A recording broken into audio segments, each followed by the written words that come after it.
누가복음 14장 15절부터 24절 말씀을 저와 한 절씩 또박또박 맞춰서 읽어보겠습니다. 함께 먹는 사람 중에 하나가 이 말을 듣고 이르되 무릇 하나님의 나라에서 떡을 먹는 자는 복되도다 하니 이르시되 어떤 사람이 큰 잔치를 베풀고 많은 사람을 청하였더니 잔치할 시각에 그 청하였던 자들에게 종을 보내어 이르되 오소서 모든 것이 준비되었나이다 하매 다 일치하게 사양하여 한 사람은 이르되 나는 밭을 샀음에 아무래도 나가보아야 하겠으니 청컨대 나를 양해하도록 하라 하고 또 한 사람은 이르되 나는 소 5겨리를 샀음에 시험하러 가니 청컨대 나를 양해하도록 하라 하고 또 한 사람은 이르되 나는 장가 들었으니 그러므로 가지 못하겠노라 하는지라 종이 돌아와 주인에게 그대로 고하니 이에 집 주인이 노하여 그 종에게 이르되 빨리 시내 거리와 골목으로 나가서 가난한 자들과 몸 불편한 자들과 맹인들과 저는 자들을 데려오라 하니라. 종이 이르되 주인이여 명하신 대로 하였으되 아직도 자리가 있나이다. 주인이 종에게 이르되 길과 산 울타리가로 나가서 사람을 강권하여 데려다가 내 집을 채우라. 내가 너희에게 말하노니 전에 청하였던 그 사람들은 하나도 내 잔치를 맛보지 못하리라 하였다 하시니라. 아멘. 오늘 비가 오는데 여러분들 현장에 예배당에 오시느라고 참 고생이 많으셨습니다. 다행히 차는 안 막히고 그런다고 해서 여러분들 오시는데 조금 다행이지 않았을까 싶어요. 제가 지난주에 한 가지 마음을 먹은 게 있어요. 현재 현장에 오셔서 예배하시는 불편함 또 위험을 감수하면서 예배하시는 지체들이 있지만 여전히 좀 많은 수가 그렇게 하지 못하고 있죠. 누가 옳다 그르다 말할 수 없어요. 왜냐하면 예배당에 와서 예배하고 싶은 마음, 함께 모여서 찬양하고 기도하고 싶은 마음은 하나님을 사랑하는 이들의 공통된 마음일 테니까요. 그런데 하나님을 사랑하고 이웃을 사랑하는 마음이 다르지 않기 때문에 우리는 모이지 못하는 불편을 지금 감수하고 있는 것이죠.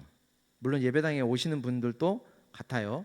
대면이 옳다 그르다 뭐 그런 반대로 비대면만 옳고 대면은 그르다 이런 논쟁은 이미 이제 우리가 다 짚고 넘어간 문제니까 더 얘기할 필요도 없을 것 같죠. 자, 하지만 어찌됐든 우리가 모두가 좀 불편을 감수하는 이때 말씀을 전하는 저는 어떻게든 여러분의 예배와 신앙의 삶을 좀 도와야 되겠다라는 생각에 좀 더 예배에 집중할 수 있도록 설교를 짧게 해보려고 그래요. 오늘부터 설교를 좀 짧게 할 테니까 기쁜 마음으로 설교를 들어주시기 바랍니다. 아마 설교가 짧아지면 하나님의 은혜가 더 풍성하게 임하겠죠? 그죠? 자, 오늘 우리가 살펴보는 누가복음 14장이 얼마나 엄중한 메시지를 담고 있는지, 그리고 예수님께서 하시는 구원의 일에 긴장감이 이전과는 좀 사뭇 다르게 아주 급격하게 고조되고 있는지를 오늘 본문을 보면 알 수 있어요. 지난주에 살펴본 대로 율법 교사들과 바리새인들은 예수님을 흠잡으려고 함정을 팠더랬죠. 안식일에 집에 초대를 하고 수종병 환자를 그 자리에다 데려놓은 거예요. 아프고 어쩌면 굶주린 그를 데려다가 식사 대접을 정말 순수한 마음으로 사랑하는 마음으로 식사 대접을 한 것이 아니라 예수님이 일하면 안 되는 그 안식일에 수종병 환자를 보면 분명 가만히 있지 못하고 고쳐주실 테니 흠잡을 일을 만들려고 지금 다 미리 세팅을 다 해놓은 거죠. 이에 예수님은 그들이 원하는 대로 해주시고 몸소 보이신 행동이 자신이 그 잔치에서 어떤 자리에 앉아 있는지 어떻게 행하고 계신지를 보여주는 그림이라고 우리가 지난주에 말씀을 살펴보았습니다. 자, 오늘 본문은 그 말씀의 연장선상에 있어요. 같은 장면 안에 있어요. 그래서 계속해서 잔치를 비유로 들으시면서 우리 예수님께서 이야기를 하고 계시죠. 그 시작은 이렇습니다. 예수님의 말씀을 듣던 사람 중에 어떤 한 사람이 말을 해요. 무릇 하나님의 나라에서 떡을 먹는 자는 복되도다. 누구에게 하는 말일까요? 꼭 이렇게 같이 있을 때 보면 자기 혼잣말이 아닌데 혼잣말인데 다른 사람 어떤 사람에게 하는지 모르게 다 들리는 혼잣말을 하는 사람들 있죠. 그렇지 않습니까? 태현 형제, 그죠? 예. 이 사람도 지금 누구에게 하는 말인지 잘 모르겠어요. 아마 혼잣말일 텐데 자신의 어떠함을 드러내고자 하는 그런 말일 거예요. 무릇 하나님의 나라에서 떡을 먹는 자는 복되도다. 어때요, 여러분? 틀린 말은 아니죠. 그렇죠? 하나님의 나라에서 떡을 먹는 자, 하나님께서 주신 떡을 먹는 일은 참으로 복된 일이겠죠. 우리가 오병이어 기사에서도 본 것처럼 하나님 나라의 잔치는 모든 사람이 다 배부르게 먹고도 12바구니, 그러니까 충만한 양이 또 있는, 그야말로 부족함이 없는 잔치가 하나님 나라 잔치잖아요. 그래서 하나님의 나라에서는 이 땅에서 벌어지는 밥그릇 싸움이 전혀 없는 그런 행복한 나라인 거죠. 사실 우리가 세상에 살아가면서 하는 싸움의 모든 근원은 어디에 있습니까? 다 밥그릇 싸움이잖아요. 내가 더 먹고 싶은데 네가 더 먹었네. 아니네, 아니네, 아무튼 그 싸움이잖아요. 그렇죠? 밥그릇 싸움. 더 먹고 싶고, 더 갖고 싶고, 다른 사람보다 내가 더 누리고 싶고에 대한 싸움이잖아요. 그런데 풍성한 하나님의 나라 잔치에는 그 싸움이 없을 테니 얼마나 좋겠어요. 그렇죠? 그 나라에서 떡을 먹는 사람은 얼마나 행복하겠습니까? 그런데 이 사람은 무슨 의도로 지금 이런 말을 했을까? 그냥 진짜 그 문자 그대로 하나님 나라에서 떡을 먹는 사람은 참 복됩니다 라고 하는 것을 선포하려고, 다른 사람들에게 가르쳐 주려고 했을까? 24절 말씀에 기록된 예수님의 말씀을 들어보면 그 의도가 무엇인지 알 수 있어요. 내가 너희에게 말하노니 전에 청하였던 그 사람들은 하나도 내 잔치를 맛보지 못하리라 하였다 하시니라. 하나님 나라에서 떡을 먹는 사람은 복이 있다라고 말하는 사람은 분명 그 자리에 있던 율법 교사들과 바리새인들 중에 한 사람이에요. 스스로 하나님의 나라에 들어갈 수 있다라고 자부하고 들어갔다라고 톡톡히 착각하던 사람들이죠. 그래서 스스로 하나님의 나라에 들어가 그 나라에서 떡을 먹고 있다고, 지금 예수님을 함정에 빠뜨리기 위해 버려놓은 그 식사 자리가 복이 있는 자신들이 참여하는 그 하나님 나라의 잔치라고 착각하고 거기 있는 사람들에게 말해주고 싶은 거죠. 내가 그 잔치에 참여하고 있다고, 고로 내가 복된 사람이라고. 만약 그러지 않고 그냥 맞는 말, 진짜 그냥 그 말 그대로 하나님 나라의 잔치에 참여해서 떡을 먹는 사람은 복됩니다 라고 하는 그 말만 했다면 왜 예수님께서 하나님 나라 잔치를 비유로 들어가면서 지금 이런 말씀, 그렇지 않다라고 말씀하시겠어요? 그렇죠? 우리가 우스갯소리로 착각은 자유라고들 하는데, 아주 자유롭게 착각하고 있던 이 사람에게 예수님께서 큰 잔치에 대해 비유로 설명을 하기 시작하십니다. 큰 잔치는 왕이신 하나님께서 배설하는 잔치예요. 왕은 큰 잔치를 베풀고 많은 사람을 청했습니다. 근데 잔치할 시간이 다 됐는데도 사람들이 오지를 않았던 모양이에요. 그래서 왕은 종을 보냅니다. 보내서 사람들에게 잔치를 할 준비를 다 마쳤으니 오시기만 하면 됩니다 라고 해요. 우리 아직 결혼을 안 한 청년들이 있으니까, 만약에 여러분 결혼할 때 당신은 몸만 와, 내가 다 준비해 놨어, 내가 다 준비할게 말고, 준비할게 하면 사실 못 믿을 수도 있어요. 근데 내가 다 준비해 놨으니까 당신은 몸만 들어오면 돼 라고 말하는 사람이 있으면 얼마나 좋을까요? 어때요, 태현 형제? 그렇죠? 뭐 남자와 여자고를 떠나서 그런 사람이 있으면 진짜 좋을 것 같아요. 그렇죠? 분명 그렇게 말하는 사람은 나를 사랑해서 준비한 것일 테니 나를 사랑하는 것은 의심의 여지가 없을 것이고, 만약 나도 그 사람을 정말 사랑한다면 그보다 정말 더 좋을 수는 없을 거 아니에요. 그렇죠? 누구든 그 프로포즈에 기쁘게 응할 거예요. 그런데 이상하게 우리 생각과는 다른 일이 일어나요. 지금 사실 왕이, 큰 잔치를 배설할 왕이 초청한 것도 그거잖아요. 다 준비해놨으니 당신은 오기만 해. 18절 보세요. 다 일치하여 사양하여, 다 일치하게 사양하여. 이게 무슨 말입니까? 왕의 큰 잔치에 초청을 받은 사람들이 다 일치하게 사양했다는 거예요. 다 사양하기를 똑같이 했다는 거죠. 어떻게 그럴 수 있습니까? 이 당시 사람들은 지금 우리처럼 넉넉한 생활을 하지 못했었죠. 지금 우리야 새끼 밥 먹고 그 끼니와 끼니 사이에 간식도 먹고 저녁에 잠자기 전에 야식도 먹고, 그래서 보통 우리가 막 5끼 6끼씩 하루에 먹는 그런 시대를 살고 있지만, 이 당시에는 그렇게 넉넉한 생활을 하지 못했잖아요. 음식도 풍족하지 못했어요. 그래서 잔치가 있고 그 잔치에 내가 초대를 받았다면 거절하는 일은 거의 없다고 봐야 돼요.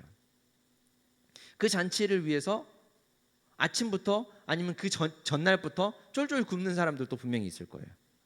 일부러 굶었을 수도 있지만 없어서 굶었을 수도 있고요. 못 먹고 살 때 풍족한 음식이 차려진 잔치를 거절할 사람은 없죠. 그런데 이 사람들은 거절을 했어요. 그럼 왜 거절을 했는지 한번 살펴봅시다. 18절 이하의 그 이유를 설명하고 있는데, 거절한 사람의 첫 번째 사람의 변입니다. 나는 밭을 샀음에 아무래도 나가보아야 하겠으니 청컨대 나를 양해하도록 하라. 잔치에 참여하지 못한 사람, 초대를 사양한 사람 중 첫 번째 사람은 밭을 사서 그 밭을 갈고 일을 해야 하기 때문에 갈 수 없다라고 했어요. 잔치도 좋지만 더 중요한 자기의 일상이 있다라는 것이죠. 일리가 있어요. 이해할 수 있어요. 잔치에 가서 밥 한 끼 맛있게 배불리 먹으면 좋지만 한 끼로 끝나지 않고 스스로 벌어서 안정적인 삶을 살기 위해 일한다면은 독립적이고 자주적인 삶을 살 수 있지 않겠습니까? 충분히 이해할 수 있을 것 같아요. 두 번째, 19절이에요. 나는 소 5겨리를 샀음에 시험하러 가니 청컨대 나를 양해하도록 하라. 이 사람은 소를 5겨리를 샀대요. 겨리라는 말은 소 2마리가 함께 끄는 쟁기를 말해요. 그러니까 소 한 겨리는 한 쌍의 소가 쟁기를 끄는 거죠. 그러면 5겨리는 소 10마리가 5개의 쟁기를 끌면서 밭을 간다라는 건데, 당시에 보통 농부들은 소 한 겨리 정도를 가지고 일을 했어요. 5겨리를 가진 이 농부는 굉장히 큰 부자예요. 소가 많다는 건 소도 많은 거지만 갈아야 할 밭도 넓다라는 것이잖아요. 그가 5겨리를 시험하러 간다라고 하는 말은 5쌍의 소가 밭을 가는 속도를 잘 맞추어서 갈 수 있는지 시험을 해봐야 된다. 아마 시험이라는 표현보다는 연습을 좀 해야 된다라는 뜻이 맞지 않을까 싶어요. 이게 소를 살 때 사실은 이미 다 그 소의 상태를 보고 맞춰 보아야 하는 일이에요. 무슨 얘기냐면, 저하고 태현 형제하고 같이 뭐라 그럴까요? 그 뭔가를 같이 들고 간다면 태현 형제 키는 이렇게 큰데 저는 좀 작잖아요. 그래서 이렇게 같이 짐을 들면 내가 더 많이 바짝 올려들어야 되든지, 아니면 내가 그냥 조금 이렇게 축 팔을 늘어뜨려서 들고 있으면 태현 형제는 굉장히 무거운 거예요. 그렇지 알죠? 그런 거 아시죠? 마찬가지로 소의 크기나 키나 뭐 이런 것들을 다 비슷하게 맞추어 놓지 않으면 소 쟁기를 가는 게 삐뚤삐뚤해질 수밖에 없는 거죠. 그러니까 소를 살 때부터 처음부터 소가 자기가 가지고 있는 소하고 새로 사는 소는 비슷비슷한 그런 소를 사야 하는 거예요. 그렇지 않으면 쟁기질을 할 수가 없는 거죠. 근데 이미 소를 사놓고 이미 살 때 다 맞추어 봤을 법한 그 일을 초대받은 잔치를 사양하고 굳이 그걸 다시 하겠다라고 하는 것이니, 사실 앞선 사람보다 조금 이해하기는 힘들지만 어찌됐든 뭐 자기가 해야 할 일을 하겠다고 하니 이해해주고 넘어가 봅시다. 자, 세 번째 사람의 변을 마저 한번 들어보면 20절이에요. 나는 장가를 들었으니 그러므로 가지 못하겠노라. 얼마 전에 우리 형진이 형제가 결혼을 하고 이번 주 토요일 날 이제 동선자매도 결혼을 하는데 굉장히 축하합니다. 축복하고 아주 기쁜 일이에요. 청년부를 맡고 청년들이 결혼해서 믿음의 가정을 이루어가는 것은 들을 때마다 너무너무 기쁜 일이에요. 신명기 24장 5절 말씀을 보면, 사람이 새로이 아내를 맞이하였으면 그를 군대로 내보내지 말 것이요 아무 직무도 그에게 맡기지 말 것이며 그는 1년 동안 한가하게 집에 있으면서 그가 맞이한 아내를 즐겁게 할지니라. 이렇게 말씀해요. 신혼부부는 국가의 의무에 대해서도 예외 규정을 마련해 둘 만큼 결혼과 부부의 관계는 하나님께서 기뻐하신다는 뜻이죠. 자, 지금 들어본 세 사람의 말 중에 소 주인 외에 두 명은 정말 일리가 있는 말이에요. 그렇죠? 소 5결의의 주인도 아까 얘기한 것처럼 굳이 이해를 하자면 자기 할 일이 있어서 못 오겠다는 것인데, 그럼 뭐 어찌할 도리가 없죠. 사실 이단 무리들처럼 자신에게 맡겨진 일상은 다 내버리고 불성실하게 산다거나, 가정은 나몰라라 내팽개쳐 놓고 자신의 신념만을 좇는 것은 사실 주변 사람들을 굉장히 힘들게 할 뿐만 아니라 모두의 눈살을 찌푸리게 하는 일이죠. 물론 소 5결의의 주인도 잔치에 가기보다 자기 할 일을 하는 게 크게 나빠 보이지도 않아요. 그런데 문제는 이 잔치가, 지금 이 사람들이 초청되었던 이 잔치가 그냥 잔치가 아니라 하나님 나라 잔치요 구원의 잔치다라고 하는 것이 문제인 거예요. 오늘 본문과 병행을 이루고 있는 마태복음 22장 말씀을 보면 잔치의 주인이 초청하기 위해 보낸 종을 거절하는 사람들이 잡아서 모욕하고 그 종을 죽이기까지 했다 그래요. 이걸 보면 지금 잔치에 초청을 받은 사람들이 왜 잔치에 오지 않았는지를 아주 명확하게 알 수 있어요. 이들은 조금씩 상황과 이유가 다를지언정 그 이유가 다른 사람들에게 지지를 받을 법도 하기는 하지만, 문제는 앞서서 말한 것처럼 그냥 밥 한 끼 거하게 먹고 거하게 먹고 끝날 한 끼로 끝날 만한 그런 잔치가 아니라 영원한 잔치이기 때문에 문제가 된다라는 거였잖아요. 이 잔치의 초대를 사양한 사람들은 모두 그 잔치의 가치를 알지 못하고 자신의 일상, 밭을 샀으니 그 일에 매진하고 소를 샀으니 그 일에 매진하고 결혼을 했으니 결혼 생활을 즐기고 가정에 대한 의무를 다하는 것과 영원한 하나님 나라의 가치를 맞바꾸어 버렸다는 것이죠. 창세기 7장에서 노아의 홍수 기사가 우리에게 가르쳐주는 바가 무엇이었습니까? 심판으로부터 건짐을 받을 소식을 노아를 통해 하나님이 많은 사람들에게 알렸으나 그들이 먹고 마시고 시집가고 장가가는 그 일상에만 온전히 몰두되어 있었다라는 것이죠. 데살로니가 후서에서 바울은 일하지 않으려거든 먹지도 말라라고 강하게 교훈하면서 우리에게 맡겨진 일상을 소중히 여기고 성실히 살아야 함을 강력하게 피력했어요. 그런데 왜 심판과 잔치의 초청 때에는 그런 말씀이 적용되지 않는 것인가? 그 이유는 그 잔치가 마지막이기 때문에 그래요. 그 잔치에 들어가야만 끝이 난다는 거예요. 그 잔치가 아니면 다른 잔치, 그 이후의 잔치는 없다라는 거죠. 기회가 없다라는 거예요. 그리고 우리가 이 땅에서 살면서 먹고 마시고 누리며 힘써서 일하는 모든 것이, 모든 우리의 일상이 우리를 향한 하나님의 인자하심과 사랑을 알게 해주기 위해서 하나님이 마치 잔치를 배설해 놓으신 것처럼 하나님이 펼쳐 놓은 거예요. 그래서 일상을 열심히 살아가야 하는 것은 굉장히 중요하고 우리 하나님께서 무엇보다 원하시는 바이시지만, 우리가 단지 돈 많이 벌어서 부자 되고 사람들 앞에서 떵떵거리면서 살기 위함의 방편으로 우리 일상을 남용하고 악용한다면 그것만큼 잘못된 일이 없는 것이죠. 우리 삶은 하나님의 사랑을 알아가기 위한 하나님의 사역의 장이에요. 우리가 하루하루를 살면서 하나님의 사랑을 깨닫기 위해 지금 살아가고 있는 거예요. 그리고 하나님은 하나님 자신의 사랑을 우리에게 알려주시려고 우리의 매일의 일상을 우리에게 주시면서 하나님의 선하신 뜻대로 우리를 이끌고 가고 계시는 거죠. 오면서 나랑 같이 가면서 내가 널 얼마나 사랑하는지 알려줄게 라고 말씀하고 계시는 것이 우리의 일상이라는 거예요. 그리고 하나님께서 펼쳐놓으신 잔치의 장이라는 것이죠. 그 잔치에 하나님은 우리를 매일 매순간 초청하고 계시는 거예요. 그리고 그 잔치는 하루 한 끼만 반짝 먹고 끝나지 않고 영원히 계속될 잔치예요. 우리가 기다리는 천국까지, 천국에서까지 영원히 지속될 잔치라는 것이죠.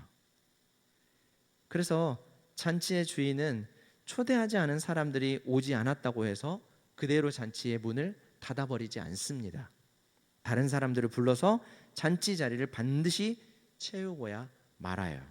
23절 24절을 한번 보면 주인이 종에게 이르되 길과 산 울타리로 가서 산 울타리가로 나가서 사람을 강권하여 데려다가 내 집을 채우라.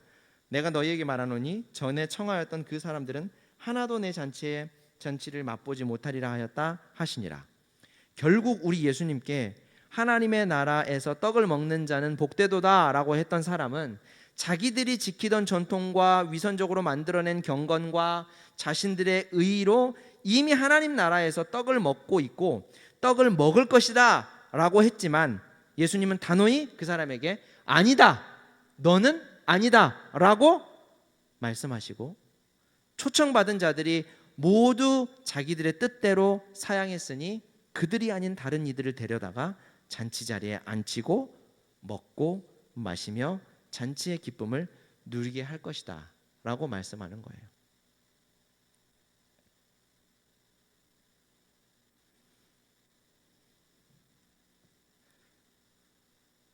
그래서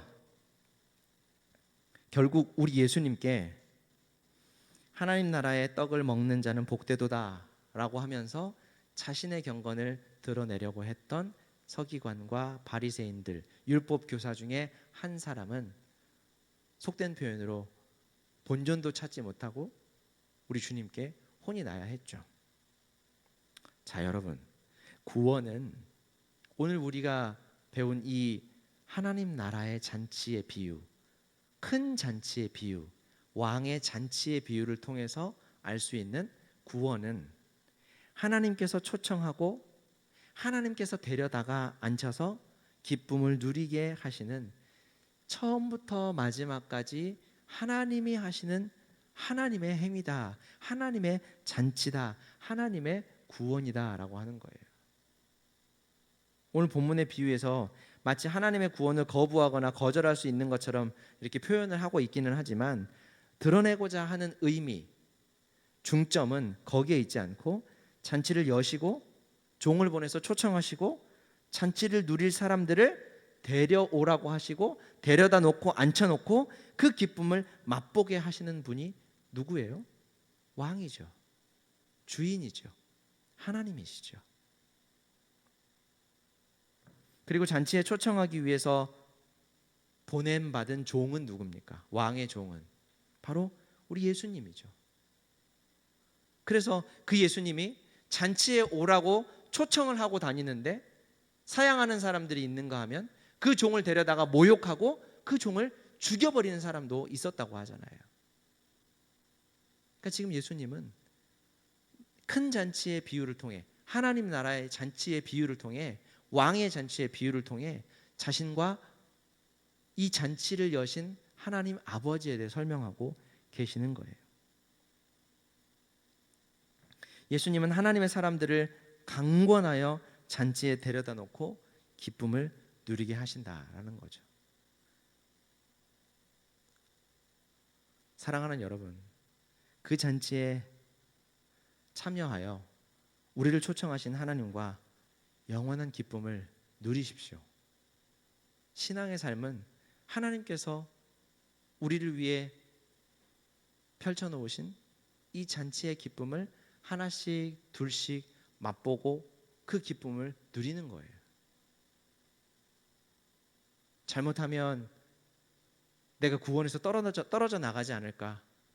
잘못하면 이 잔치에서 내가 쫓겨나지 않을까? 내가 좀 더 잘해드리지 않으면 내가 문전박대 당하지 않을까? 하나님은 자격을 묻지 않고 잔치에 초청하셨어요. 그래서 오늘 본문에 뭐라고 나옵니까? 어떤 사람들이 왔다 그래요? 가난한 자들과 몸 불편한 자들과 맹인들과 저는 자들, 그들을 데려오라 이렇게 말씀하시지 않습니까? 잔치에 자격이 있다면, 하나님 나라에 들어갈 자격이 있다면 이러한 사람들은 절대 들어갈 수 없는 곳이죠. 그런데 그 하나님의 나라의 잔치에는 자격이 없는 것 같아요. 가난한 사람도, 몸 불편한 사람도, 앞을 보지 못하는 사람도, 다리를 절룩이는 사람도 모두 다 들어와서 하나님 나라의 기쁨을 맛보라 라고 지금 초청하고 계시는 거죠. 자, 그러니 사랑하는 여러분, 오늘 우리 주님께서 큰 잔치의 비유, 하나님 나라가 어떠한 곳인지를 비유를 통해 가르쳐 주시는 것을 들으십시다. 그리고 우리 주님께서, 우리 하나님께서 우리를 매일 초청하시고 우리 삶을 통해 하나님 잔치의 그 기쁨, 영원한 나라의 잔치의 그 기쁨을 하나씩 둘씩 맛보게 하시는 것을 마음껏 누리고 마음껏 기뻐하며 그 주님을 영원토록 찬양하는 삶을 지금 이 순간부터 영원까지 하실 수 있게 되기를 주님의 이름으로 축원합니다. 기도하겠습니다. 사랑과 은혜가 풍성하신 하나님 아버지, 오늘도 우리를 그 영광스러운 하나님 나라의 잔치에 초청하여 주시니 참으로 감사합니다.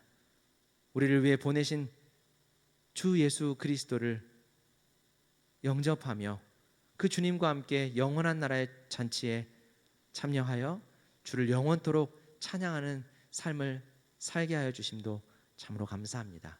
매일의 삶 속에서 이 기쁨, 이 은혜와 사랑, 이 만족을 더욱 풍성하게 맛보며 우리의 삶을 통해 일하시고 우리의 삶을 통해 당신의 영광을 온 세상 가운데 나타내시는 하나님과 매일 동행할 수 있게 하여 주옵소서. 주말에 결혼을 하며 믿음의 가정을 이루는 우리 사랑하는 동선자매를 기억하여 주시고, 우리 하나님께서 가정을 통하여 하나님의 나라를 맛보게 하시고 우리 주님, 신랑 되신 우리 주님의 그 크신 사랑과 우리 하나님께서 준비하신 영원한 나라의 그 기쁨을 가정을 통해 맛보게 하실 것으로 믿고, 주님, 이 결혼 가운데 우리 하나님 은혜 내려주시고 우리 하나님의 사랑을 더욱더 풍성하게 베풀어 주시고, 그렇게 그 가정이 믿음과 소망과 사랑 안에서 더욱더 든든히 세워져 갈 수 있도록 은혜를 베풀어 주옵소서. 주님 앞에 감사하는 마음으로 예물을 드리는 손길들 위에도 우리 하나님께서 믿음의 복을 더하여 주시고, 하나님 우리에게 귀한 것을 맡겨주셨사오니 우리도 귀한 일에 사용하며 주님의 기쁨을 맛볼 수 있게 하여 주시고, 주님 앞에 서는 그 날까지 우리가 이 기쁨 놓치지 않고 주님과 함께 누릴 수 있게 하여 주옵소서. 주 예수 그리스도의 은혜와 하나님 아버지의 크신 사랑과 성령 하나님의 감동 감화하심이 우리를 영원한 하나님 나라의 잔치, 그 기쁨과 그 만족으로 초청하시는 하나님의 크신 은혜와 사랑, 구원의 감격을 매일 맛보기를 소원하는 동산교회 청년들과 산부 예배에 참여하신 모든 성도들 위해 지금부터 영원토록 함께 있을지어다. 아멘.